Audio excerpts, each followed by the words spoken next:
रिश्ता। एक छोटा सा घर जिसके सामने 2 से 3 महंगी और लग्जरी कार्स खड़ी थी जिन्हें देख के कोई भी बता सकता था कि वो गाड़ियां कितनी महंगी होगी।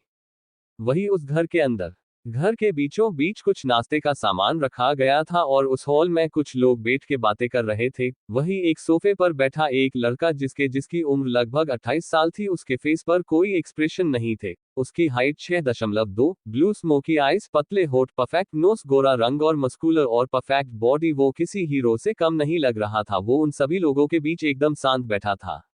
तभी एक 50 साल के लगभग की औरत जिनका नाम जानकी देवी था, वो अपने सामने बैठे इंसान से बोली, बातें तो होती रहेंगी, पहले आप हमारी होने वाली बहू को तो बुलाइए। उनकी बात सुन सुरेश जी अपने पास बैठी ममता जी की तरफ इशारा कर अपनी बेटी को लाने बोलते हैं। उनका इशारा समझकर ममता जी जल्दी से अपनी बेटी को लेने उसकी रूम की तरफ चली गई। थोड़ी ही देर में ममता जी के साथ एक लगभग 20 साल की लड़की जिसने इस वक्त पिंक कलर का अनारकली सूट पहना था, 5.4 की हाइट, दूध सा गोरा रंग, बेदाग चेहरा, हिरनी जैसी आंखें जो हल्की हल्की ग्रीन थी, छोटी सी नाक, छोटे और एकदम गुलाबी होठ, लंबे घने काले बाल जो इस वक्त खुले हुए उसकी कमर तक आ रहे थे। वो दिखने में बेहद सुंदर और खूबसूरत, एकदम परी के जैसे। ममता जी श्रेया को लाकर एक खाली सोफे पर बैठा देती है तो जानकी जी उसे देख खुश होकर बोली, बेटा आप तो बकाई बहुत खूबसूरत हो, जैसा हमने सुना था एकदम वैसे ही हो आप।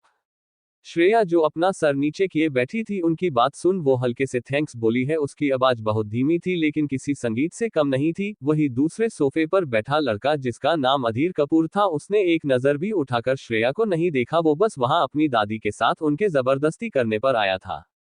तो सुरेश जी, हमें तो श्रेया बहुत पसंद आई, अगर आपको कोई आपत्ति नहीं है तो हम ये रिश्ता पक्का समझे, जानकी जी सुरेश जी की तरफ देखकर बोली। सुरेश जी जो अपने सामने बैठे ममता जी और अधीर को देखते हैं। अधीर जो पूरे इंडिया का टॉप बिजनेसमैन था, उसके बारे में कई कहानियां भी थी कि अधीर गुस्से का काफी तेज है लेकिन अपनी फैमिली के लिए उतना ही जिम्मेदार। सुरेश जी जो एक छोटी सी नौकरी करते हैं, उन्हें मालूम था अगर वो अधीर के सामने उसकी दादी को इस रिश्ते के लिए मना करने की हिम्मत की तो उन्हें इसकी कीमत के बदले अपनी नौकरी भी खोनी पड़ सकती है। सुरेश जी उनकी बात सुन एक नजर श्रेया को देख फिर अधीर की तरफ देखकर अपने चेहरे पर स्माइल लाते हुए बोली, जी आप हमारी तरफ से भी रिश्ता पक्का समझिए। उनके इतना बोलते ही जहां जानकी जी के चेहरे और स्माइल आ गई तो अधीर का इसके प्रति कोई एक्सप्रेशन नहीं थे, जैसे उसे इससे कोई फर्क नहीं पड़ा। वही श्रेया जब अपने पापा की तरफ से रिश्ते के लिए हाँ सुनती है, उसकी पकड़ अपने सूट पर कस जाती है, उसकी आंखों में नमी आ जाती है। उसका सर झुके होने की वजह से उसे कोई नहीं देख पाता। जानकी जी उठकर श्रेया के पास जाते हुए उसके सर पर हाथ फेरती हैं और प्यार से बोली, क्या तुम इस रिश्ते से खुश हो? जानकी जी के एकदम से ऐसे पूछने पर श्रेया सिर्फ अपना सर हिला देती है क्योंकि वो अपने पापा की बात को नहीं टालना चाहती थी। जानकी जी उसकी हाँ सुनकर मुस्कुराते हुए बोली, सुरेश जी अब हम चलते हैं, हम आप अपने पंडित जी से बात कर शादी का मुहूर्त निकलवाकर आपको बता देंगे। उनकी बात सुन सुरेश जी खड़े होते हुए अपने हाथ जोड़ को मुस्कुरा के बोले, जी आप हमसे बड़ी है तो जैसा आपको ठीक लगे। जानकी जी एक बार फिर श्रेया की तरफ पलटी और उसके गालों को छूकर प्यार से स्माइल करते हुए बोली, अब आपको सीधा अपनी बहू बना के अपने घर ले जाने के लिए आएंगे। इतना बोल जानकी जी अधीर को देखती है जो अपने फोन और कुछ कर रहा था, जिसे देख जानकी जी अपना सर हिला देती है और उसे बोली, अधीर अब हमें चलना चाहिए।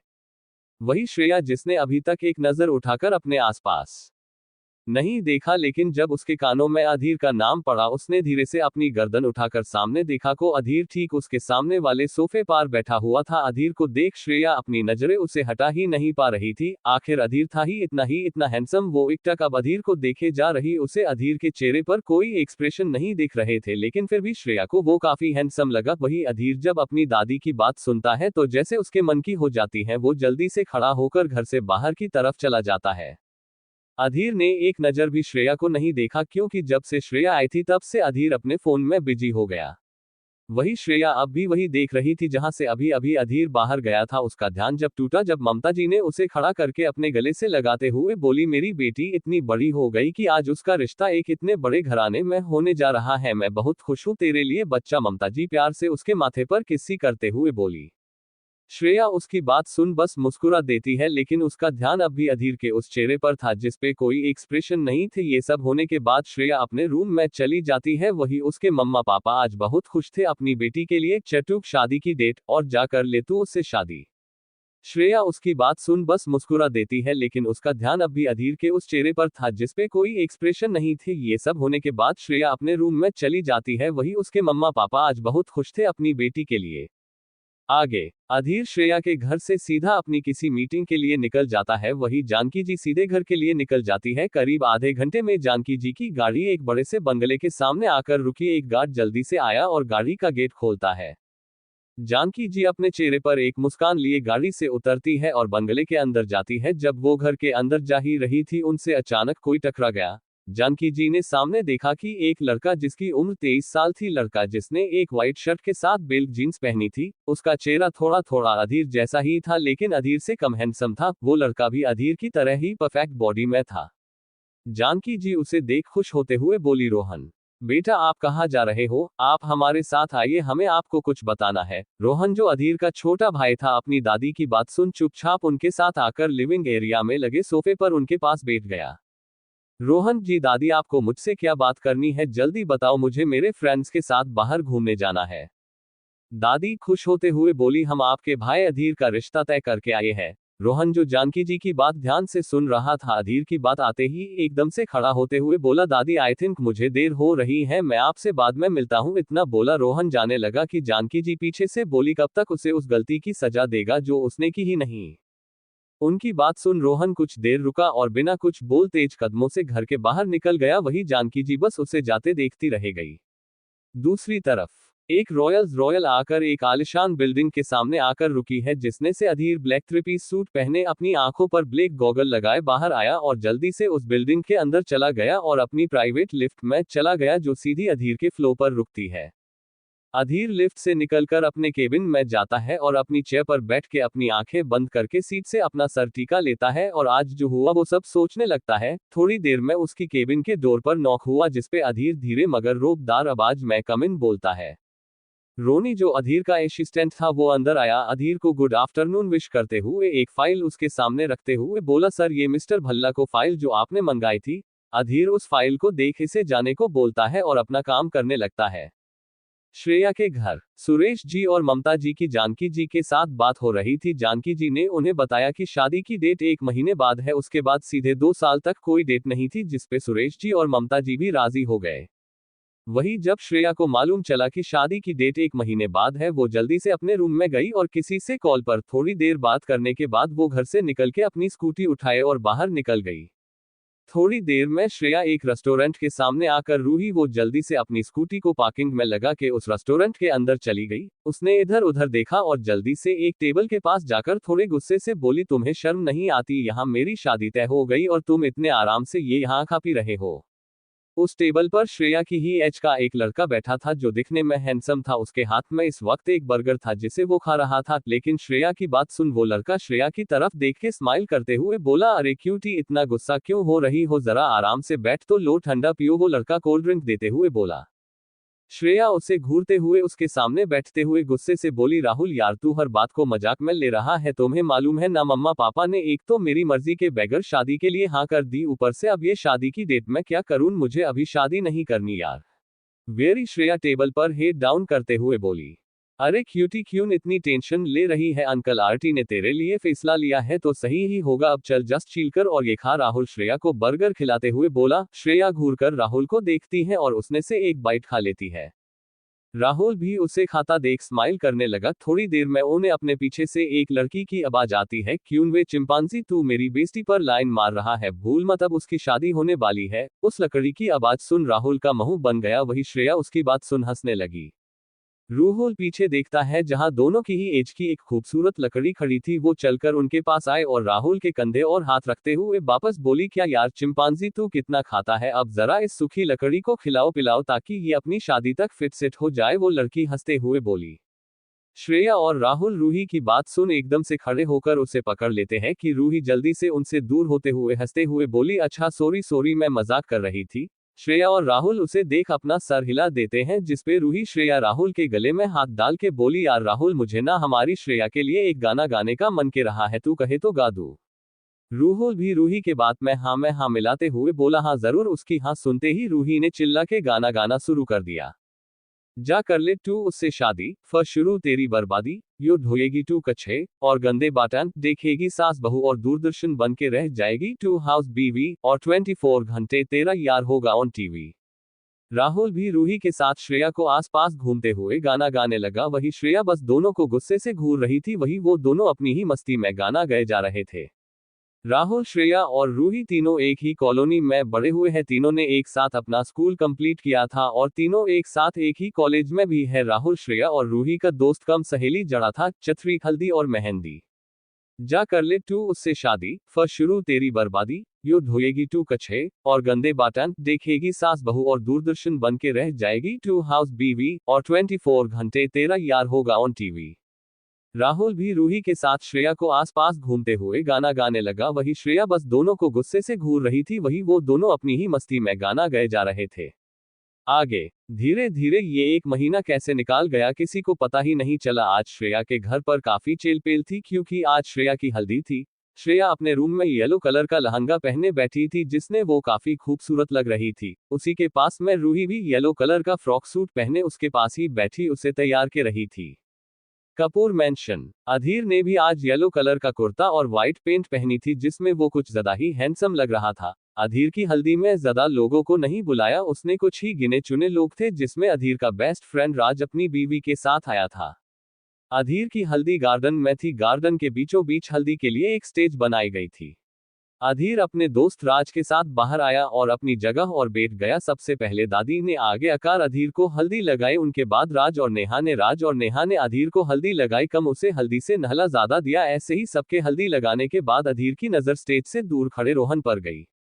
रोहन को ऐसे दूर खड़ा देख अधीर को काफी बुरा लगा। अधीर की नजरों का पीछा करते हुए दादी जल्दी से रोहन के पास जाकर बोली, तुम यहाँ क्यों खड़े हो, जाकर अपने भाई को हल्दी लगाओ, सिर्फ तुम ही बचे हो। रोहन उनकी बात सुन जल्दी से बोला, दादी मैं यहाँ आपकी वजह से आया हूँ, वरना मुझे किसी की शादी में कोई इंटरेस्ट नहीं है। उसकी बात सुन जानकी जी धीरे से बोली, रोहन बेटा प्लीज, भाई है वो तेरा, कब से तुझे देख रहा है कि तू भी उसकी शादी की रस्मों में शामिल हो, लेकिन तुम अभी तक एक ही बात पर अड़े हो। रोहन आपको हमारी कसम, जाकर अधीर को हल्दी लगाए, जानकी जी एकदम से बोली। रोहन जो बास जाने ही वाला था, जानकी जी की बात सुन एकदम से उनकी तरफ देखता है और अपने गॉगल्स अपनी आंखों पर चढ़ाते हुए अधीर की तरफ बढ़ा। वो अधीर के पास आया और अपने हाथ में थोड़ी सी हल्दी लेकर अधीर के चेहरे पर लगा दी और जल्दी से वहां से चला गया। थोड़ी ही देर में अधीर की झूठी हल्दी रूही के घर भिजवा दी गई। श्रेया का घर। श्रेया का हल्दी का फंक्शन उसके घर पर ही था। श्रेया इस वक्त अपने हॉल में हल्दी के लिए लगी छोटे से सेट पर बैठी हुई थी। अधीर की झूठी हल्दी आने के बाद श्रेया के हल्दी शुरू हो गई। सबसे पहले श्रेया को हल्दी उसकी मां ममता जी ने लगाई, उसके बाद उसके पापा सुरेश जी ने, थोड़ी देर बाद रूही और राहुल दोनों साथ में श्रेया के सामने बैठकर उसे हल्दी लगाने लगे, या ये बोली कि उसे हल्दी से पोतने लगे। बेचारी श्रेया दोनों से कुछ नहीं बोल पाए, लेकिन उसने थोड़ी सी हल्दी लेकर उन दोनों के ऊपर भी हल्दी पोत दी। सभी उन्हें ऐसे देख हंस दिए। थोड़ी देर में श्रेया की भी हल्दी खत्म होती है और वो नहाने अपने रूम में चली जाती है। Next day. आज अधीर और श्रेया की मेहंदी का फंक्शन था। रूही नीचे हॉल में बैठी थी, उसके आजू बाजू 2 लड़कियां जो उसके हाथों में मेहंदी लगा रही थी। आज रूही ने डार्क ग्रीन कलर का लहंगा पहना था जिसने उसका दूध सा गोरा रंग काफी खिल रहा था। श्रेया पर हल्दी का रंग छड़ चुका था जिससे उसकी स्किन थोड़ी थोड़ी गोल्डी वे में ग्लो कर रही।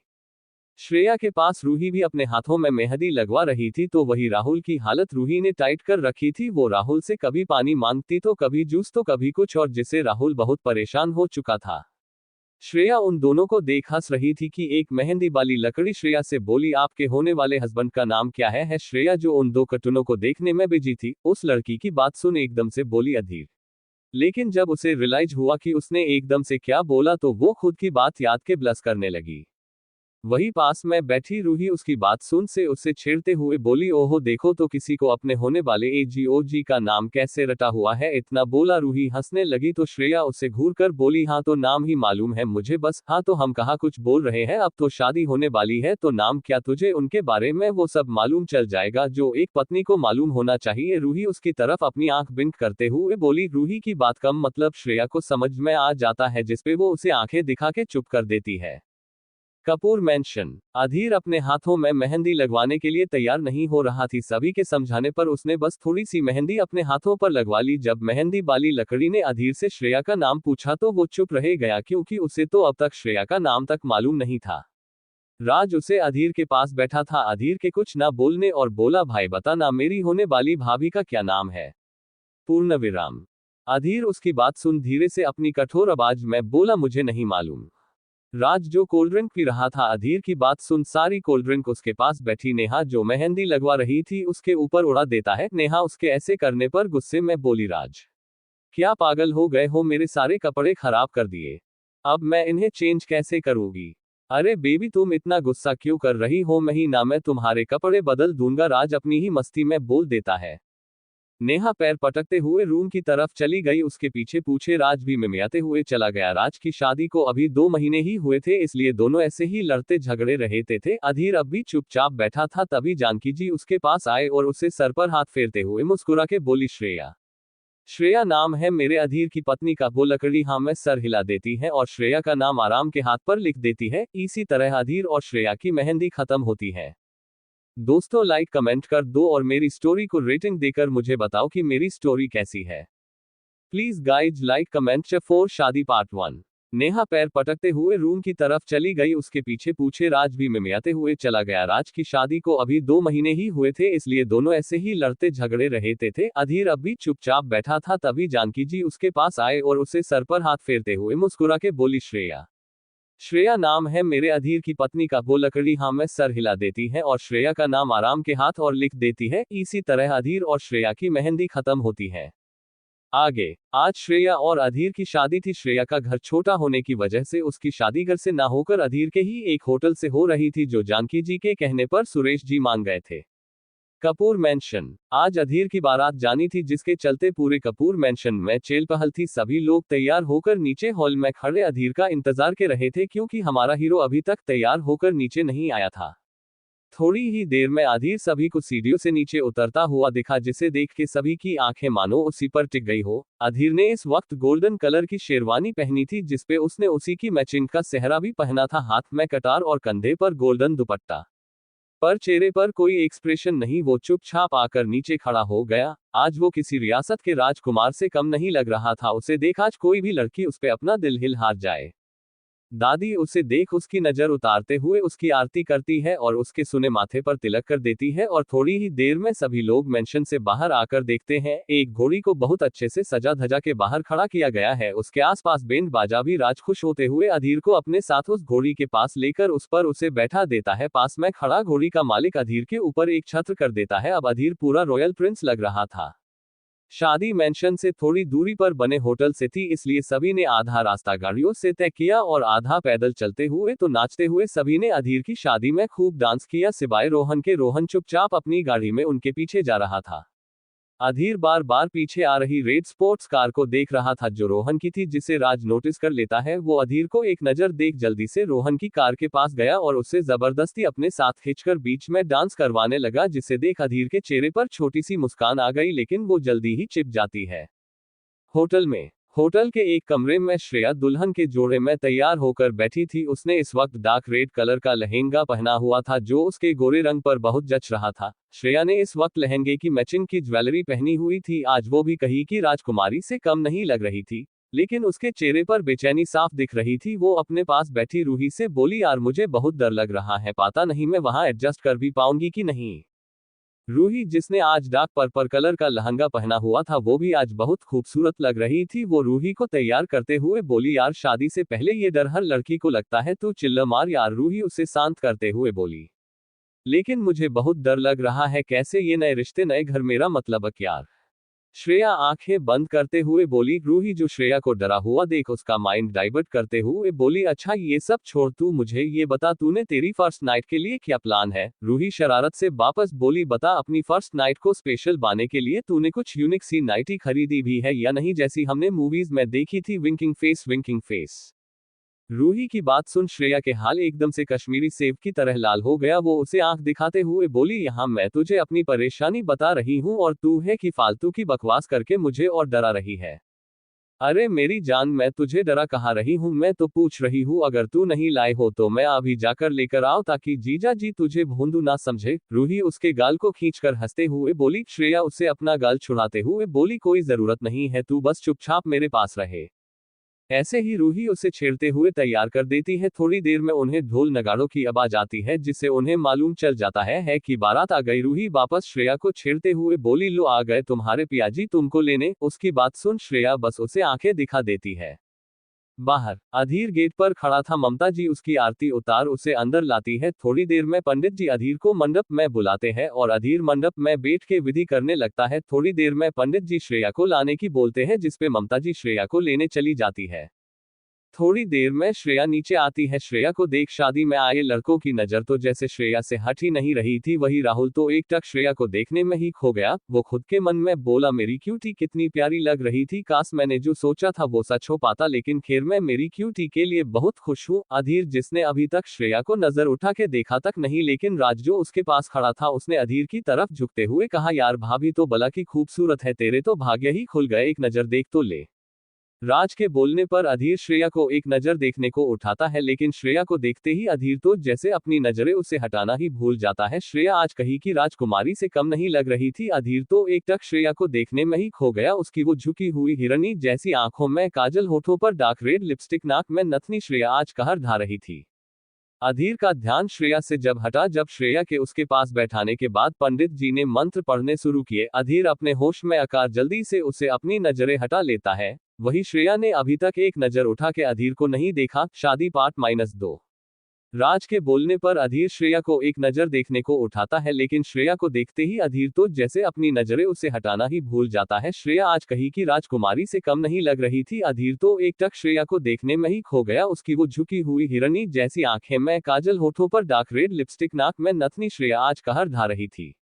अधीर का ध्यान श्रेया से जब हटा, जब श्रेया को उसके पास बैठाने के बाद पंडित जी ने मंत्र पढ़ने शुरू किए, अधीर अपने होश में आकर जल्दी से उसे अपनी नजरें हटा लेता है। वही श्रेया ने अभी तक एक नजर उठा के अधीर को नहीं देखा। आगे श्रेया के बैठने के बाद पंडित जी ने मंत्र पढ़ना शुरू किए। थोड़ी देर में पंडित जी दोनों को जयमाला के लिए खड़े होने को बोलते हैं। वो दोनों अपनी जगह पर खड़े होकर अपनी अपनी जयमाला पकड़ लेते हैं। पंडित जी पहले श्रेया को जयमाला डालने को बोलते हैं। श्रेया, जिसने अभी तक नजर उठाकर अधीर की तरफ देखा तक नहीं था, वो अब अपनी नजरें धीरे से अधीर की तरफ उठाकर देखती है तो वो एक पल के लिए अपनी पल के झपकाना ही भूल जाती है। आखिर अधीर लग ही इतना हैंडसम रहा था इंडियन आउटफिट में। श्रेया को अधीर की तरफ ऐसे देखता देख रूही आगे आकर श्रेया के कान में बोली, मेरी जान, तेरे पास पूरी रात पड़ी है अपने हैंडसम पति को निहारने के लिए, अभी जल्दी से जयमाला डालना। सब देख रहे हैं। श्रेया अचानक रूही के ऐसे बोलने पर अपने सेंस में आती है और रूही की तरफ देखती है, जो उसे ही देखकर स्माइल कर रही थी। श्रेया उसे अपनी नजरें उठाकर अधीर को जयमाला डालती है, उसके बाद अधीर श्रेया को, लेकिन इस दौरान अधीर ने एक नजर भी श्रेया को नहीं देखा। दोनों वापस अपनी अपनी जगह पर बैठ गए। पंडित जी वापस से मंत्र पढ़ना शुरू करते हैं। ओम सृष्टिकर्ता मम विवाह कुरु कुरु स्वाहा। ओम श्रीं वर प्रदाय श्री नामः। क्लीं कृष्णाय गोविंदाय गोपीजन वल्लभाय स्वाहा। ओम ग्रोम ग्री ग्रो स गुरुवे नमः। ऐसे ही मंत्र पढ़ने के कुछ देर बाद पंडित जी अधीर की तरफ एक थल बढ़ाते हुए बोले, वधू को मंगल सूत्र पहनाइए। अधीर उनकी बात सुन थाली से एक डायमंड का छोटा मगर बहुत महंगा और सुंदर मंगल सूत्र उठाकर श्रेया के तरफ थोड़ा सा झुका, जिससे वो श्रेया के बहुत करीब आ गया। अधीर श्रेया के गले में मंगल सूत्र पहना रहा था। वही श्रेया अधीर के हाथों के टच को अपनी गर्दन पर महसूस कर सिहर रही थी। अधीर उसे पहनाने के बाद सही से बैठ गया तो पंडित जी सिंदूर उसके आगे करते हुए बोले, वधू की मांग में सिंदूर भरिए। अधीर सिंदूर लेते हुए श्रेया की मांग में भरता है, जिससे श्रेया की आंखें स्वतः बंद हो जाती है। वही थोड़ा सा सिंदूर श्रेया की नाक पर गिर जाता है। श्रेया अपनी आंखें खोलकर अधीर को देखती है, जो अब सही से बैठकर सामने देख रहा था। पंडित जी उन्हें फेरों के लिए खड़ा करते हैं। दोनों फेरों के लिए खड़े हो जाते हैं। पहले 4 फेरों में अधीर श्रेया के आगे तो 3 फेरों में श्रेया अधीर के आगे होती है। दोनों अपनी जगह पर बैठ थोड़ी और विधि करते हैं। उसके बाद पंडित जी बोले, ये शादी संपन्न हुई, आज से आप दोनों पति पत्नी हुए, जाकर अपने बड़ों का आशीर्वाद ले।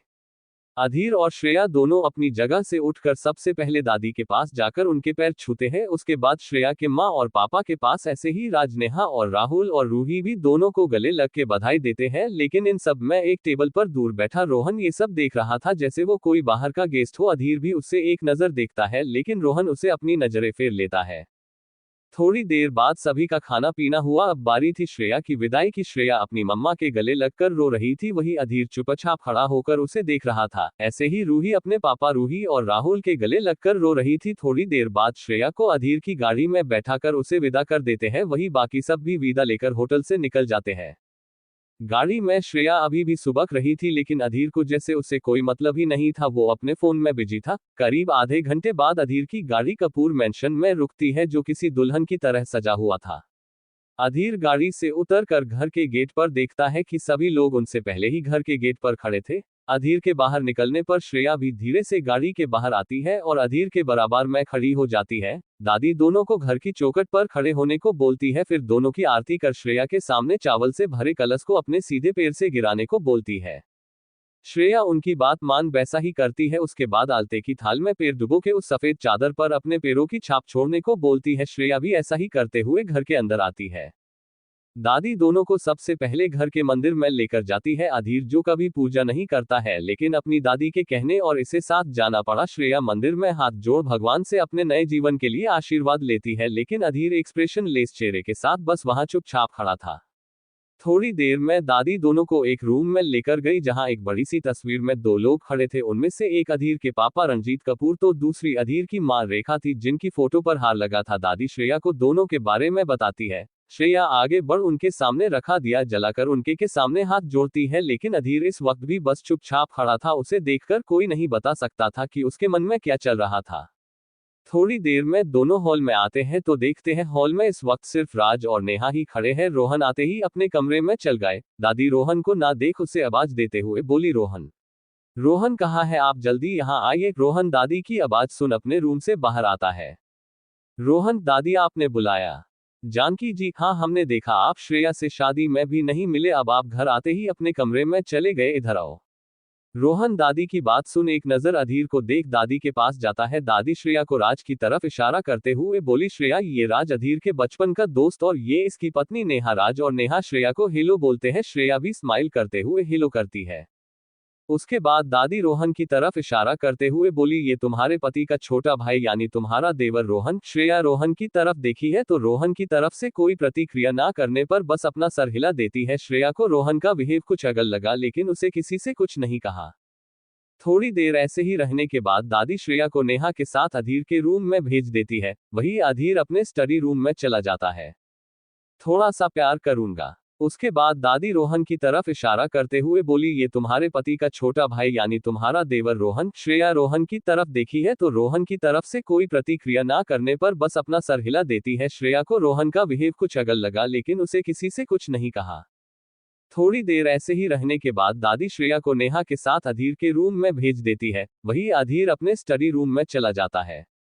आगे नेहा श्रेया को अधीर के रूम के बाहर छोड़कर उसे अंदर जाने को बोल देती है, क्योंकि अधीर के कमरे में जाने की परमिशन किसी को नहीं थी। श्रेया डोर खोलकर कमरे में जाती है तो देखती है वो कमरा काफी बड़ा और काफी सुंदर था। कमरे के बीचों बीच एक बड़ा सा राउंड से बेड रखा था। कमरे में काफी एंटीक और महंगी चीजों से सजाया गया था। श्रेया पूरे कमरे को गौर से देखने के बाद जाकर बेड पर बैठ जाती है।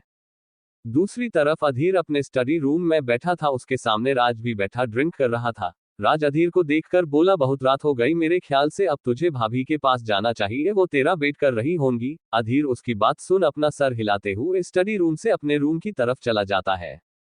वही राज और नेहा भी आज कपूर मेंशन में रुके थे। राज भी उठकर अपने कमरे में जाता है तो देखता है कि नेहा बेड पर लेटी सो रही थी। उसके देख राज के चेहरे पर स्माइल आ गई। वो डोर लॉक करके नेहा के पास बेड पर लेटा गया और उसे प्यार से देखते हुए उसके गालों को सहलाने लगा। नेहा जो थोड़ी देर पहले ही बेड पर लेटी थी, किसी के चुने पर उसकी आंखें खुल गई और अपने सामने राज को देख वो मुंह बनाते हुए बोली, राज क्या है, सो जाओ, मुझे बहुत नींद आ रही है।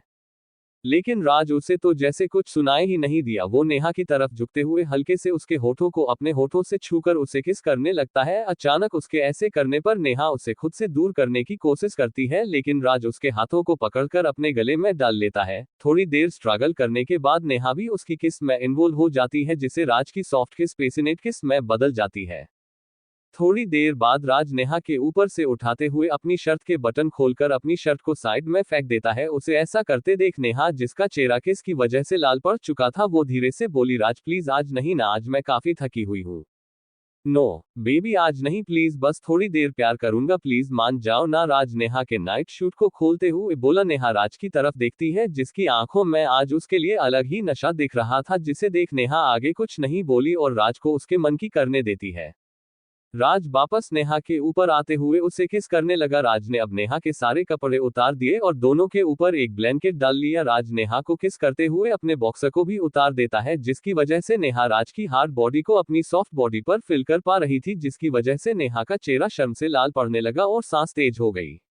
राज उसे ऐसे देख उसे किस करना रोककर उसे छेड़ते हुए बोला, बेबी तुम तो ऐसी शर्मा रही हो जैसे हम ये सब आज पहली बार कर रहे हैं। विंकिंग फेस, यू नो ना कि हमारी शादी की 2 महीने हो गए हैं और हमने ये सब बहुत बार अलग अलग तरीकों से किया है, जिसकी वजह से तुम्हें इन सब में बहुत अच्छा एक्सपीरियंस हुआ है। राज नेहा की तरफ अपनी एक आंख बिंद करते हुए बोला।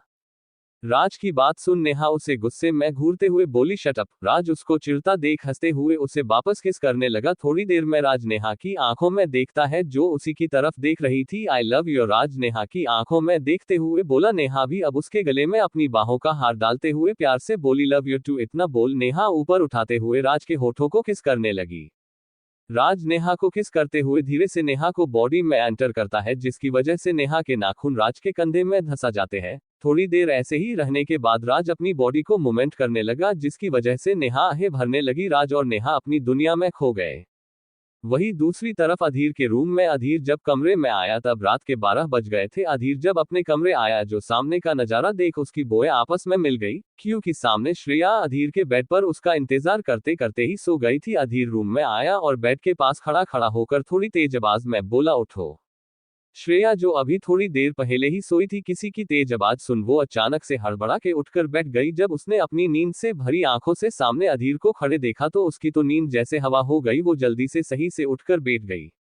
अधीर अब भी वैसे ही खड़े होकर अपनी कठोर मगर धीमी आवाज में बोला, मुझे पसंद नहीं कि कोई मेरी मर्जी के बगैर मेरे रूम में आकर मेरे बेड पर बैठे या सोए। पूर्ण विराम। अधीर की ऐसी बात सुन श्रेया उसकी तरफ देखती है, लेकिन वो अब भी इमोशनलेस चेहरे के साथ खड़ा था। श्रेया जल्दी से बेड से उठकर बेड के पास खड़ी हो गई। अधीर उसे देख अपनी एक उंगली से रूम में पड़े सोफे की तरफ इशारा करते हुए बोला, तुम वहां पर सोगी। श्रेया अधीर के इतने बोलते ही अपना सर उठाकर अधीर को देखती है, लेकिन अधीर उसके सामने से साइड जाकर कबर्ड से एक ब्लैंकेट निकालकर श्रेया को देता है और उसे देखे बगैर बाथरूम में चला जाता है। बेचारी श्रेया बस उसे जाते देखती रह गई। कहाँ वो अपनी नई जिंदगी की शुरुआत करने की सोच रही थी, लेकिन यहाँ तो कुछ और ही हो रहा था। श्रेया चुपचाप सोफे के पास जाकर ब्लैंकेट को उस पर रखती है और अपनी ज्वेलरी निकालकर ड्रेसिंग टेबल पर रख देती है। उसने पूरे कमरे में अपनी नजरें घुमाई तो उसे अपना सामान कहीं नहीं दिखा। वो एक गहरी सांस छोड़ते हुए सोफे पर लेट जाती है और सोने की कोशिश करने लगती है। थोड़ी देर में अधीर बाथरूम से बाहर आता है। उसने इस वक्त अपने कंफर्टेबल कपड़े पहने थे। वो रूम में आकर एक नजर श्रेया को देखता है जो सोफे पर किसी छोटे बच्चे की तरह लेटकर सोने की कोशिश कर थी। अधीर उसे इग्नोर कर बेड पर जाकर लेट जाता है, लेकिन सोफा सामने होने की वजह से उसकी नजर सीधी श्रेया पर जा रही थी। श्रेया को सोफे पर सोते देख ना जाने क्यों अधीर को अच्छा नहीं लगा, जिसकी वजह से वो बेड पर अपने पेट के बल लेटकर सोने की कोशिश करने लगा। अधीर अपने बेड पर लेटा ही था कि उसे अपने बेड से एक अलग खुशबू आ रही थी। अधीर उठकर बैठ गया तो उसकी नजर सामने सोती श्रेया पर गई। वो समझ गया कि ये नई खुशबू श्रेया की है। अधीर अपना सर हिलाते हुए बेड से उठा और ड्रेसिंग से अपना परफ्यूम उठा के अपने बेड पर स्प्रे करता है। उसके बाद बेड पर लेट जाता है, लेकिन थोड़ी देर बाद उसे वापस श्रेया की फ्रेग्रेंस आ रही थी, लेकिन ज्यादा थके होने की वजह से अधीर अब ऐसे ही सो गया। दोस्तों कमेंट में जरूर बताना आपको मेरा ये चैप्टर कैसा लगा। Like comment. दोस्तों अधीर ने कल रात तुम्हें बहुत परेशान किया है। अधीर उसे इग्नोर कर बेड पर जाकर लेट जाता है, लेकिन सोफा सामने होने की वजह से उसकी नजर सीधी श्रेया पर जा रही थी। श्रेया को सोफे पर सोते देख ना जाने क्यों अधीर को अच्छा नहीं लगा, जिसकी वजह से वो बेड पर अपने पेट के बल लेट कर सोने की कोशिश करने लगा। अधीर अपने बेड पर लेटा ही था कि उसे अपने बेड से एक अलग खुशबू आ रही थी। अधीर उठकर बैठ गया तो उसकी नजर सामने सोती श्रेया पर गई। वो समझ गया कि ये नई खुशबू श्रेया की है। अधीर अपना सर हिलाते हुए बेड से उठा और ड्रेसिंग से अपना परफ्यूम उठा के अपने बेड पर स्प्रे करता है। उसके बाद बेड पर लेट जाता है, लेकिन थोड़ी देर बाद उसे वापस श्रेया की फ्रेग्रेंस आ रही थी, लेकिन ज्यादा थके होने की वजह से अधीर अब ऐसे ही सो गया। आगे अगली सुबह अधीर के कमरे में श्रेया अभी तक घोड़े बेचकर सोफे पर सो रही थी कि जब ही किसी ने रूम के डोर पर नोक किया। श्रेया पहले उसे इग्नोर करती है, लेकिन डोर पर बार बार नोक होने की वजह से श्रेया छिड़कर उठती है और खुद से बोलती है, हद है यार, कोई चैन से सोने भी नहीं देता। इतना बोलकर श्रेया डोर खोलने को जाती है। श्रेया ने अभी अपना हाथ उठाकर डोर खोलना ही चाहा था कि किसी ने अचानक से उसे उसकी कमर से पकड़कर डोर की साइड दीवार से सटा दिया। अचानक हुई हरकत से श्रेया चिल्लाने के हुई कि किसी ने उसके मुंह को अपने हाथ से दबा के बंद कर दिया। श्रेया ने डरते हुए जब अपनी नजरें सामने की तो ये अधीर था, जिसने उसे एकदम से पीछे से पकड़ लिया था। अधीर इस वक्त श्रेया के काफी करीब खड़ा उसे ही घूर रहा था। अधीर को अपने सामने देख श्रेया थोड़ी रिलैक्स हुई, लेकिन अधीर को अपने इतने करीब देख उसे अपनी बॉडी में एक सनसनी सी पैदा होते हुए महसूस हुई। अधीर धीरे से अपना हाथ उसके मुंह से उठाते हुए बोला, क्या तुम सबको ये बताना चाहती हो कि कल रात हम दोनों अलग अलग सोए थे? श्रेया अधीर की बात सुन उसकी बात का जवाब नहीं दे पा रही थी, क्योंकि एक तो अधीर अभी भी उसके एकदम पास खड़ा था, जिसकी वजह से अधीर की सांसें उसे अपने चेहरे पर फील हो रही थी। दूसरा, अधीर का एक हाथ अब भी श्रेया की खुली हुई कमर पर था, क्योंकि श्रेया अभी तक लहंगे में थी, जिसकी वजह से अधीर के हाथों की गर्माहट अपनी कमर पर महसूस हो रही थी। श्रेया को कुछ न बोलता देख अधीर उसे देखता है तो पाता है कि वो इस वक्त श्रेया के काफी करीब खड़ा है। ये महसूस होते ही वो जल्दी से श्रेया से दूर हट जाता है। वो अपना चेहरा दूसरी तरफ करते हुए बोला, बोलो। श्रेया वापस उसके बोलने पर बस अपना सर ना में हिला देती है। तो फिर यू डोर खोलने का क्या मतलब है? अधीर वापस बोला। इस पर श्रेया सर उठाकर अधीर को देखती है, जैसे उसे पूछना चाहती हो कि डोर खोलने पर किसी को कैसे पता चलेगा कि वो दोनों कल अलग अलग सोए थे। अधीर उसको अपनी तरफ ऐसे देखने पर समझ गया कि वो क्या पूछना चाहती है। वो सोफे पर पड़े ब्लैंकेट की तरफ इशारा करते हुए बोला, जाकर पहले उसे उठाकर अंदर रखो। श्रेया को अब समझ आया कि अधीर ने उसे डोर खोलने से क्यों रोका, क्योंकि डोर खोलने पर बाहर खड़े इंसान की नजर सीधी सोफे पर पड़ती। श्रेया जल्दी से अधीर की साइड से निकलकर ब्लैंकेट को उठाकर उसी कबर्ड में रख देती है जहां से कल उसे अधीर ने दिया था। उसके ब्लैंकेट रखने के बाद अधीर ने डोर ओपन किया तो सामने एक सर्वेंट सर झुकाए अपने हाथ में एक थाल लेकर खड़ी थी। डोर खुलने पर वो अधीर को विश करते हुए बोली, गुड मॉर्निंग सर। वो बड़ी मेम ने मेम के लिए ये सामान भेजा है और उन्हें तैयार होकर नीचे आने को बोल है। अधीर उसकी बात सुन गेट से हट जाता है। वो सर्वेंट अंदर आकर थाल को सोफे के पास पड़े टेबल पर रखकर श्रेया को भी गुड मॉर्निंग विश करते हुए रूम से निकल जाती है। अधीर भी अपनी जिम के लिए चला जाता है। श्रेया उस थाल के पास जाकर देखती है तो उसने एक रेड कलर की बहुत सुंदर साड़ी और कुछ ज्वेलरी और चिड़िया रखी हुई थी। श्रेया उन्हें देख खुश होकर उछलते हुए बोली, वाओ, ये कितनी प्यारी साड़ी है। श्रेया अभी ये बोल ही रही थी कि उसे अपनी कमर में अचानक दर्द हुआ। पूरी रात सोफे पर एक करवट सोने से उसकी कमर में दर्द हो रहा था। श्रेया दर्द को इग्नोर कर सामान को लेकर बाथरूम में चली जाती है और थोड़ी देर में तैयार होकर बाहर आती है। श्रेया ने इस वक्त वही रेड साड़ी पहनी थी जिसके उसका दूध सा गोरा बदन गजब ढा रहा था। श्रेया के बाल इस वक्त गीले थे जिनके से पानी टपक रहा था। वो जल्दी से रूम में आकर ड्रेसिंग के पास आकर अपनी मांग में सिंदूर भरती है और अपने हाथों में रेड चूड़ियां पहनती है। गले में अधीर का पहनाया हुआ सुंदर सा मंगल सूत्र। वो अभी इतनी प्यारी और सुंदर लग रही थी कि अगर कोई उसे इस वक्त देख ले तो मंत्र मुक्त होकर बस उसे अपने आगोश में लेने की सोचे। श्रेया अभी तैयार हो ही रही थी कि अधीर अपनी जिम से वापस रूम में आया और आते के साथ ही उसके कदम वही गेट पर रुक गए। उसकी नजर सामने खड़ी श्रेया पर पड़ी, जो इस वक्त अपने सारे बाल एक तरफ करके सूखा रही थी। साड़ी का ब्लाउज बैकलेस होने की वजह से उसकी गोरी सफेद पीठ इस वक्त अधीर के एकदम सामने थी, जिसकी वजह से अधीर के बढ़ते कदम गेट पर ही रुक गए। उसकी नजर सीधी श्रेया की पीठ पर ठहर गई। अधीर की नजरें श्वेता की पीठ से होते हुए उसकी साड़ी से झांकती हुई पतली गोरी कमर पर पड़ी। उसकी तो जैसे अब हालत ही खराब होने लगी थी। अधीर श्रेया को अपने सामने ऐसे देखे पल को अपना गला सूखता हुआ महसूस हुआ। अपना गाला तार करते हुए अधीर जल्दी से उसे अपनी नजरें फेर लेता है। वो अपना गाला साफ करते हुए रूम में आता है, जिसे श्रेया अधीर की तरफ पलटती है तो एक पल तो श्रेया उसे अपनी नजरें हटाना ही भूल जाती है। अधीर इस वक्त जिम से वापस आया था, जिसकी वजह से उसकी टी शर्ट पसीने से भीगी हुई एकदम उसकी बॉडी से चिपकी हुई थी, जिसकी वजह से अधीर की परफेक्ट बॉडी श्रेया को दिख रही थी। अधीर रूम में आकर जल्दी से बाथरूम में जाता है। वही डोर बंद होने की आवाज से श्रेया अपने सेंस में आती है और खुद को एक चपत लगाते हुए जल्दी से तैयार होकर रूम से बाहर निकल जाती है।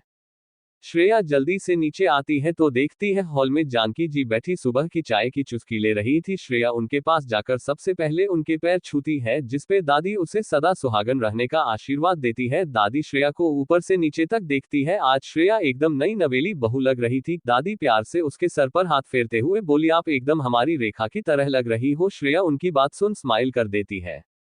फिर दादी उसे बताती है कि आज उसकी पहले रसोई की रस्म है, उसके बाद उसकी मुंह दिखाए। वो श्रेया को आज कुछ मीठा बनाने को बोलती है और उसे किचन तक छोड़ के एक सर्वेंट को उसके पास छोड़ती है ताकि श्रेया को सामान ढूंढने में प्रॉब्लम ना हो। करीब 1 घंटे बाद सभी लोग डाइनिंग टेबल पर बैठे थे। अधीर हेड चेयर पर बैठा हुआ था। दादी के बहुत मनाने पर आज रोहन भी उनके साथ बैठकर ब्रेकफास्ट कर रहा था। नेहा और राज भी वही थे।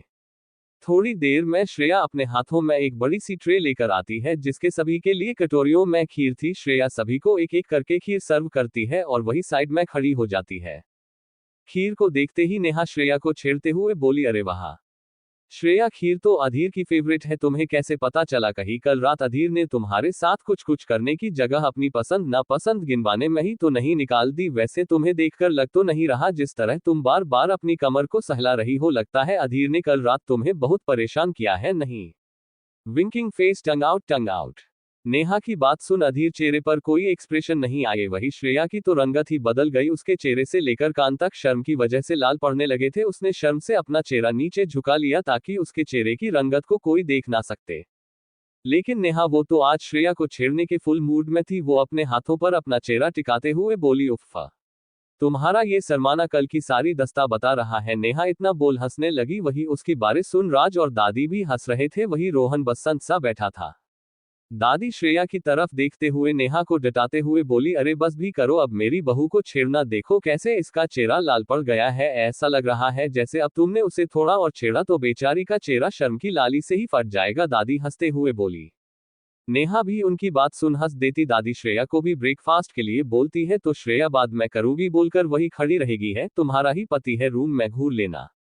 दादी श्रेया की तरफ देखते हुए नेहा को डटाते हुए बोली, अरे बस भी करो, अब मेरी बहू को छेड़ना देखो कैसे इसका चेहरा लाल पड़ गया है। ऐसा लग रहा है जैसे अब तुमने उसे थोड़ा और छेड़ा तो बेचारी का चेहरा शर्म की लाली से ही फट जाएगा। दादी हंसते हुए बोली। नेहा भी उनकी बात सुन हंस देती। दादी श्रेया को भी ब्रेकफास्ट के लिए बोलती है तो श्रेया बाद में करूंगी बोलकर वही खड़ी रहेगी। है आगे अब सभी लोगों ने खीर की कटोरी से एक एक बाइट खाए। अधीर के खीर खाते ही उसकी नजरें अनही श्रेया पर चली गई। ऐसा ही कुछ रिएक्शन रोहन का भी था। वो दोनों अभी कुछ बोलते उससे पहले ही दादी बोली, वाह श्रेया बेटा, खीर तो बहुत टेस्टी बनी है, बिल्कुल वैसे जैसी मेरी रेखा बहू बनाया करती थी। खीर की तारीफ सुन कहा श्रेया के चेहरे पर स्माइल आ गई तो वही रेखा जी का जिक्र होते ही अधीर और रोहन के एक्सप्रेशन बदल गए। रोहन रेखा जी का नाम सुनते ही अपनी खीर की कटोरी नीचे रखते हुए खड़ा होता हुए बिना किसी की तरफ देखे तेज कदमों से डाइनिंग टेबल से बाहर की तरफ चला गया।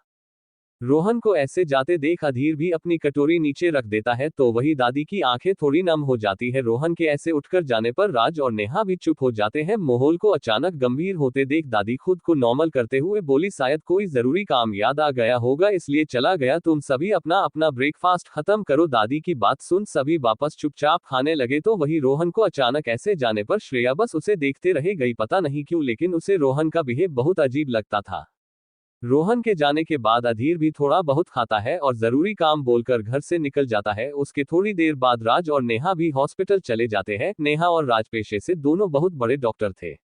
सबके ब्रेकफास्ट के थोड़ी देर बाद दादी ने श्रेया को तैयार होने को बोला क्योंकि आज उसकी महू दिखाई थी। थोड़ी देर में कुछ अमीर घराने की औरतें अधीर के घर आती है और महू दिखाई की रस्म के बाद सभी चली जाती है।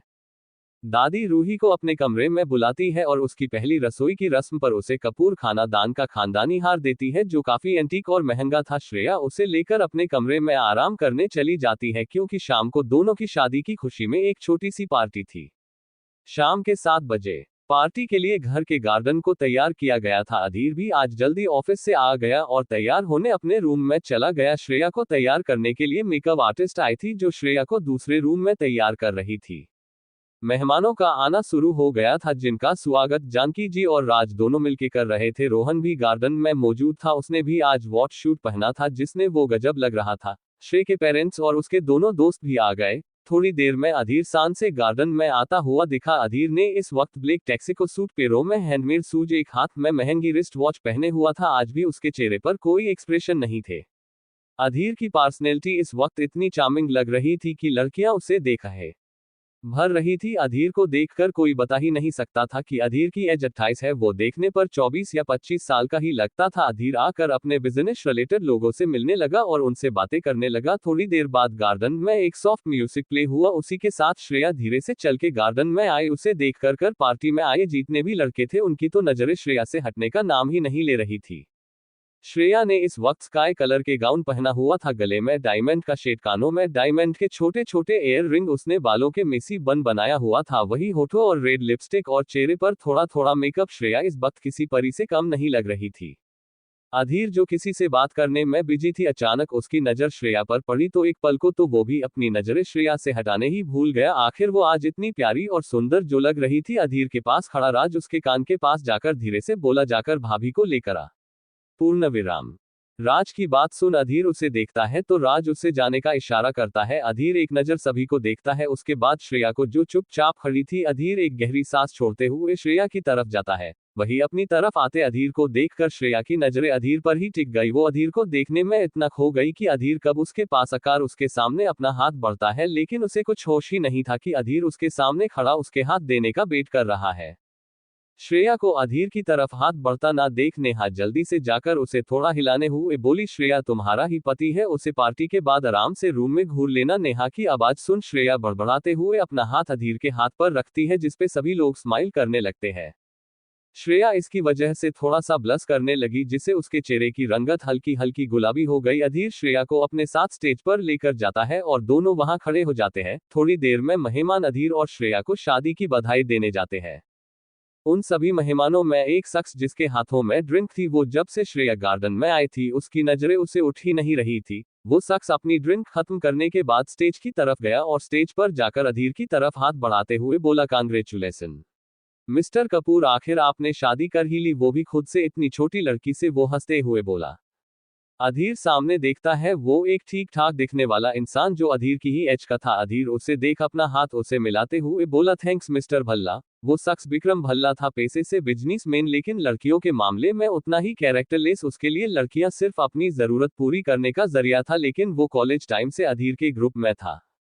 विक्रम श्रेया की तरफ हाथ बढ़ाते हुए बोला, कांग्रेचुलेसन मिस्टर कपूर। श्रेया उसे हाथ मिलाती है तो विक्रम उसके हाथ को अपने अंगूठे से सहलाता है, जिसपे श्रेया को बहुत अजीब फीलिंग आए और उसने अपना हाथ जल्दी से वापस खींच लिया। विक्रम उसे देख मुस्कुराया और बोला, आपसे जल्दी मुलाकात होगी मिसेस कपूर। इतना बोलकर विक्रम वहां से चला जाता है। श्रेया से मिलने उसकी फैमिली भी स्टेज पर आती है। श्रेया सभी से मिल बहुत खुश होती है। थोड़ी ही देर में पार्टी अपने चरम पर थी, सभी गेस्ट अब वापस जाने लगे। थोड़ी देर में पार्टी खत्म हुई और श्रेया की फैमिली उससे मिलकर वापस अपने घर चले गए। श्रेया भी आज बहुत थक गई थी, जिसकी वजह से जानकी जी श्रेया को नेहा के साथ घर के अंदर भेज देती है। वही अधीर अभी भी कुछ लोगों के साथ खड़ा बात कर रहा था। रात के करीब 12 बजे अधीर रूम में आया तो उसने देखा श्रेया सामने सोफे पर सिकुड़कर किसी छोटे बच्चे की तरह सो रही थी।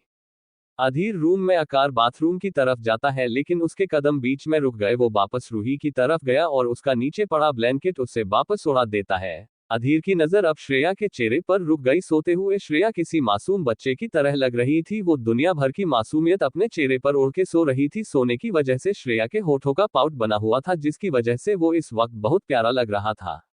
अधीर की नजरें उसके चेहरे से होते हुए उसके नेचुरल रेड लिप्स पर पड़ी तो उसकी नजरें वही ठहर गई। काफी देर उसे देख अधीर का दिल उसे किस करने को हुआ। अधीर अपना गला सूखता हुआ महसूस कर धीरे से उसके होठों की तरफ झुकता है, लेकिन अचानक से वो रुक जाता है। वो एक नजर उसे देख जल्दी से खड़ा होकर बाथरूम में चला जाता है।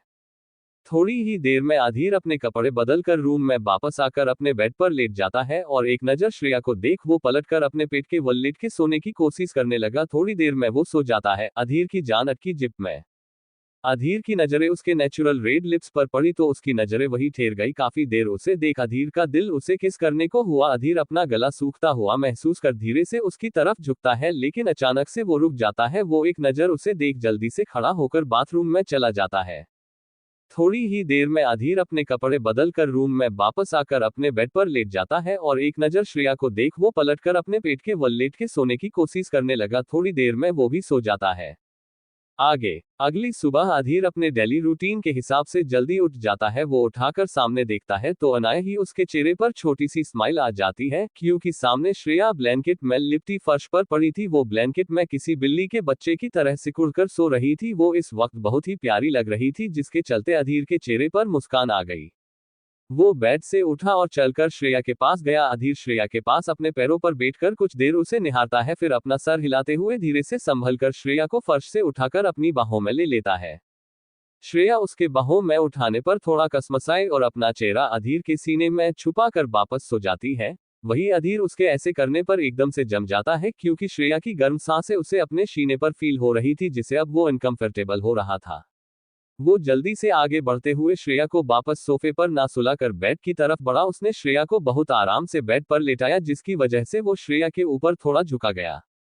अधीर की नजर वापस श्रेया के छोटे से चेहरे से होते हुए उसकी लिप्स पर पड़ी। काफी देर उसके होठों को देखने के बाद अधीर अपनी नजरें उकसे चेहरे पर टिकाता है। आज वो श्रेया को पहली बार इतने गौर से देख रहा था। उसका वो बेबी फेस, हिरनी जैसी बंद आंखों पर घनी पलके, नेचुरल रेड लिप्स और उसके चुभी चिक्कस, सच में श्रेया बला की खूबसूरत थी। अधीर उसे गौर से देख ही रहा था कि उसकी नजर घूम फिर कर वापस श्रेया के लिप्स पर जाकर ठहर गई।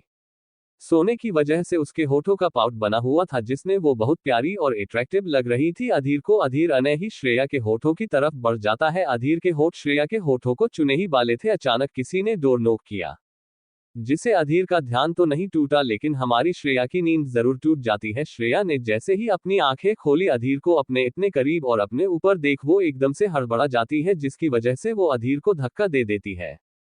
अधीर जो इसके लिए तैयार नहीं था, वो श्रेया के धक्का देने पर खुद को संभाल नहीं पाता और बेड से नीचे गिर जाता है। वही श्रेया जल्दी से बेड पर बैठते हुए जल्दी से बोली, आप क्या करने की कोशिश कर रहे थे? कहीं आप मेरा नींद में होने का फायदा तो नहीं उठा रहे थे? अधीर जो बेचारे इस वक्त फर्श पर पड़ा अपनी कमर को सहला रहा था, श्रेया की बात सुन जल्दी से खड़ा होते हुए गुस्से से बोला, बेवकूफ लड़की, तुम्हारी हिम्मत कैसे हुई मुझे धक्का देने की? Angry angry angry. वही श्रेया अचानक अधीर को गुस्से देख डर जाती है। वो जल्दी से बेड पर पड़े ब्लैंकेट में खुद को छुपा लेती है। श्रेया को खुद से ऐसे डरते देख अधीर एक गहरी सांस लेकर खुद को शांत करते हुए धीरे से बोला, तुम जैसा समझ रही वो वैसा कुछ नहीं है। तुम सोफे से नीचे गिर गई थी तो मैंने बस तुम्हें उठाकर बेड पर लेटाया था। मैं तुम्हारी ही हेल्प कर रहा था। ऐसे मेरे इतने करीब होकर मुझे किस करने की पोजीशन में आप मेरी कैसी हेल्प कर रहे थे? श्रेया ऐसे ही ब्लैंकेट के अंदर से बोली। श्रेया की बात सुन अधीर के पास वाकई कोई आंसर नहीं था। ये सच था कि वो उसे किस करने वाला था, लेकिन अब वो क्या कहे? अधीर की तरफ से कोई जवाब ना पाकर श्रेया ब्लैंकेट से अपना सर निकालकर उसे घूरते हुए बोली, आपको शर्म नहीं आती किसी लकड़ी का नींद में होने का फायदा उठाते हुए? श्रेया ने इतना ही बोला था कि अधीर को अब बहुत गुस्सा आया, वो इस बात पर कि उसने श्रेया की हेल्प की, क्योंकि दूसरा वो उसे किस करने की सोच भी कैसे सकता है। वही अब श्रेया उसे फालतू की बकवास कर रही थी। अधीर अब एकदम से श्रेया के ब्लैंकेट को खींचकर साइड फेंकता है और गुस्से में श्रेया को पकड़कर बेड पर धकेलते हुए खुद उसके ऊपर झुकते हुए बोला, क्या कहा तुमने? फाइट? अगर तुम भूल गई हो तो तुम्हें याद दिला दूं, बीवी हो तुम मेरी, तुम्हारे करीब आने का तुम्हें चुने का हक है मुझे। और अगर मुझे तुम्हारा फाइट उठाना ही होता तो हमारी पहली रात को ही तुम्हारे साथ मैं वो सब कुछ कर चुका होता, लेकिन मुझे ना तुम्हें और ना तुम्हारी बॉडी में कोई इंटरेस्ट है, तो आइंदा से मुझसे सोच समझ कर कुछ बोलना। अधीर ये सब श्रेया के ऊपर झुके हुए बोला, जिसे वो अनही श्रेया के काफी करीब चला जाता है। श्रेया उस बेचारी की तो हालत ही खराब हो गई थी एकदम से अधीर के उसके इतने पास आने पर, लेकिन जब उसने उसकी बात सुन तो श्रेया की आंखें हल्की नम हो जाती है। वो अपने हाथों को अधीर की चेस्ट पर रख वापस उसे खुद से दूर करने की कोशिश करने लगी, लेकिन अधीर टस से मज नहीं हुआ। वो अभी भी उसके ऊपर झुका उसे ही गुस्से से देख रहा था, लेकिन जब उसकी नजरें श्रेया की नजरों से मिली तो जैसे उसका गुस्सा हवा हो गया, क्योंकि श्रेया की आंखों में इस वक्त नमी थी। अधीर उसकी आंखों में देखते हुए धीरे से उसके पर से उठा और एक नजर उसे देख जल्दी से रूम के बाहर जिम चला गया। वही श्रेया उसके जाते हैं अपनी आंखें पोंछते हुए उठकर बाथरूम में चली जाती है। थोड़ी देर में श्रेया एक डार्क ग्रीन साड़ी पहने कर तैयार होकर नीचे हॉल में आती है तो पाती है दादी नेहा बैठकर कुछ बातें कर रही थी। उन्हें देख श्रेया अपने चेहरे पर स्माइल लाते हुए उनके पास जाती है और थोड़ी देर उनके पास बैठकर नेहा और श्रेया दोनों ब्रेकफास्ट रेडी करने किचन में चली जाती है। श्रेया और नेहा साथ में मिलकर सभी के लिए ब्रेकफास्ट रेडी करती है और डाइनिंग टेबल पर लगा देती है। थोड़ी देर में दादी और राज दोनों टेबल पर बैठे थे। वही रोहन ने अपना ब्रेकफास्ट रूम में ही मंगवा लिया था। अब अकेला अधीर बचा था, जिसे बुलाने दादी श्रेया को भेजती है। श्रेया अपना सर हिलाते हुए ऊपर कमरे की तरफ जाती है और एकदम से गेट खोलते हुए आनंद जाती है, लेकिन अंदर का नजारा देख पलटते हुए चिल्ला देती है, आ। रूम साउंड प्रूफ था इसलिए आवाज बाहर नहीं गई। वही रूम में अधीर जो इस वक्त शर्ट लेस होकर बस अपने बॉक्सर में खड़ा अपने कान के नीचे फोन लगाकर किसी से बात कर रहा था और साथ में उसी वक्त अपनी पेंट भी पहन रहा था, लेकिन एकदम से रूही के चिल्लाने पर वो हड़बड़ा गया और उसकी पेंट जो अभी घुटनों तक ही थी वो एकदम हड़बड़ाने की वजह से अधीर का बैलेंस बिगड़ गया और वो मुंह के बल धमकी आवाज के साथ नीचे गिर गया। वही अधीर के गिरने पर उसका पीए रोनी जो फोन पर था वो धीरे से बोला, सर क्या आप ठीक हैं? और ये आवाज कैसे थी?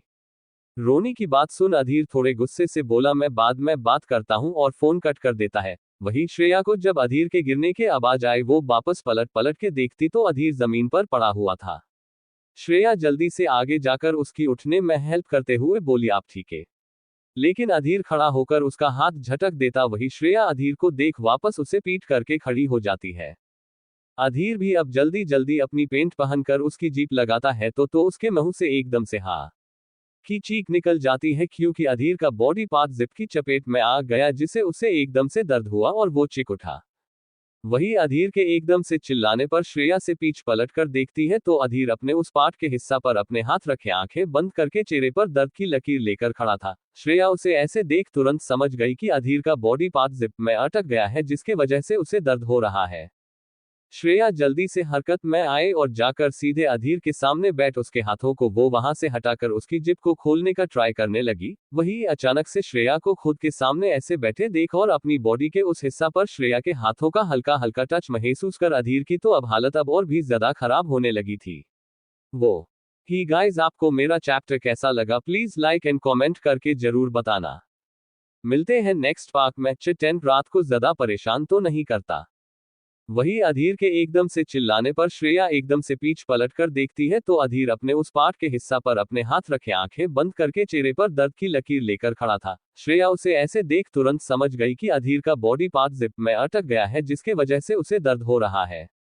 श्रेया जल्दी से हरकत में आए और जाकर सीधे अधीर के सामने बैठ उसके हाथों को वो वहां से हटाकर उसकी जिप को खोलने का ट्राई करने लगी। वही अचानक से श्रेया को खुद के सामने ऐसे बैठे देख और अपने बॉडी के उस हिस्सा पर श्रेया के हाथों का हल्का हल्का टच महसूस कर अधीर की हालत अब और भी ज्यादा खराब होने लगी थी। वो आगे अधीर श्रेया को हाथों को पकड़कर खुद से दूर करने की कोशिश करता है, लेकिन श्रेया कहाँ मानने वाली थी। वो अधीर के हाथों को दूर हटाते हुए बोली, आप चुपचाप खड़े रहिए। पूर्ण विराम। श्रेया वापस उसके पेंट की जिप खोलने की कोशिश करने लगी। वही अधीर उसे उसके कांधों से पकड़ दूर करने की कोशिश कर रहा था। थोड़ी देर में श्रेया ध्यान से अधीर की जीप को खोल देती है, जिसपे अधीर का चेहरा थोड़ा रिलैक्स सा हो गया। वो अभी चैन की सांस ले ही पाया था कि उन दोनों के कानों में किसी की आवाज पड़ी।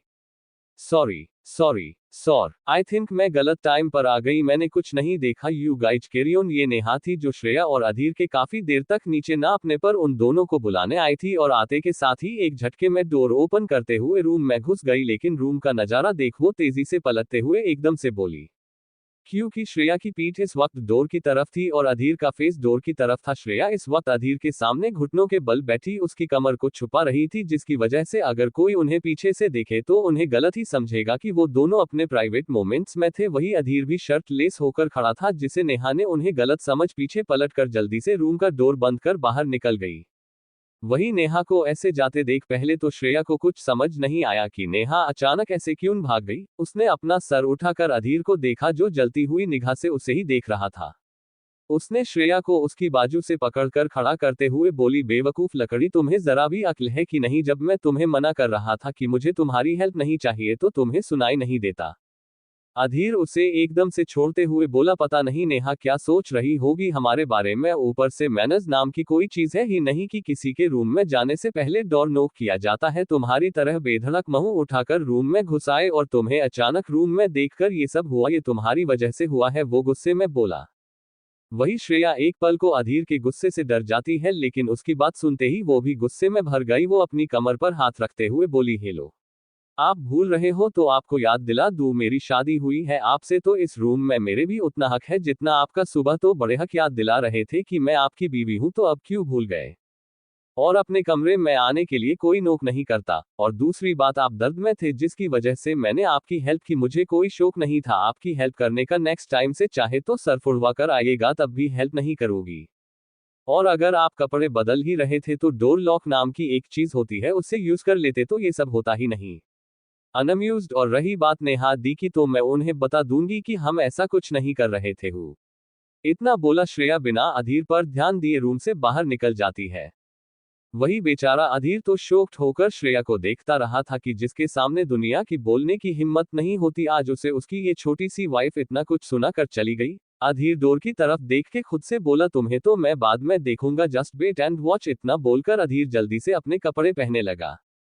वही श्रेया बड़बड़ाते हुए नीचे आए और गुस्से में दादी के पास बैठ गई। उसे गुस्से में देख दादी श्रेया से बोली, क्या हुआ श्रेया बेटा, आप इतने गुस्से में क्यों हो? यहाँ से गई थी तब तो तुम बिल्कुल ठीक थी।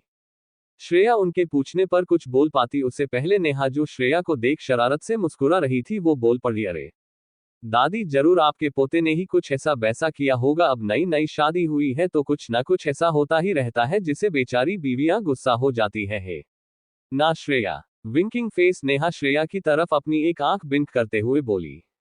वही श्रेया के पास उसकी बात का कोई जवाब ही नहीं था। भला अब वो क्या बोले, जो नेहा ने देखा वैसा कुछ था ही नहीं। श्रेया को कुछ ना बोलता देख नेहा हंस दी। वही दादी भी समझ गई, क्योंकि जब नेहा ऊपर से नीचे आई थी जब से वो मुस्कुराए ही जा रही थी, जिसे दादी समझ रही थी कि नेहा ने दोनों को क्लोज होते हुए देख लिया होगा। थोड़ी देर में अधीर तैयार होकर नीचे आया और अपनी जगह पर बैठ गया। उसने अपनी तिरछी नजर करके नेहा को देखा, जो ब्रेकफास्ट करते हुए उन दोनों को देख मुस्कुरा रही थी। अधीर उसे देख श्रेया को देखता है, जो चुपचाप अपना ब्रेकफास्ट कर रही थी। उसे देख उसने अपना सर हिलाते हुए अपना जूस और सैंडविच खाया और घर से निकल गया।